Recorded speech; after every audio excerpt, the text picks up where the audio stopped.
ఏమయ్యో కాసేపు కూర్చో ముచ్చట్లాడుకుందాం. సరే కానీ మన బెల్లం వ్యాపారం ఎట్టగుందయ్యా?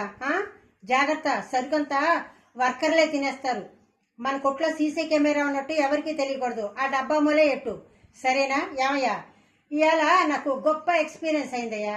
నేను రోడ్డు మీద పోతా ఉన్నానా, ఒక ఆయన అన్నాడు, ఏమండి మిమ్మల్ని ఎక్కడో చూసినట్టుంది అన్నాడు. ఎక్కడండి అన్నాను.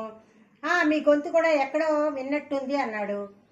నేనా 4 స్టార్ నండి అన్నాను. ఏంటి 4 స్టార్ అంటే భూత? ఏమో నాకు తెలియదయ్యా. 4 స్టార్ అంటే ఏంటి అన్నాడు. నేను 4 గోడల మధ్య యాక్ట్ చేసే సోషల్ మీడియా ఇన్స్టాగ్రామ్ స్టార్ని అన్నాను. అప్పుడు అన్నాడు, గుర్తుకొచ్చారు, మీరు ఎర్ర చీరలో మా అమ్మలాగా ఉంటారు, తెల్ల చీరలో మా అక్కలాగా ఉంటారు అని అన్నాడయ్యా. ఏంటయ్యా అట్ట సొత్తున్నావు? ఎవరు ఎన్ని కాంప్లిమెంట్లు ఇచ్చినా కూడా నువ్వు నన్నుగా గౌరవించి ప్రేమించే నీ ప్రేమే నాకు ఎక్కువయ్యా. ఏంటయ్యా అట్ట సొత్తున్నావు? ఏంటయ్యా ఏంటి దగ్గరకు వస్తున్నావేంటి? ఆగవయ్యా, ఆగు.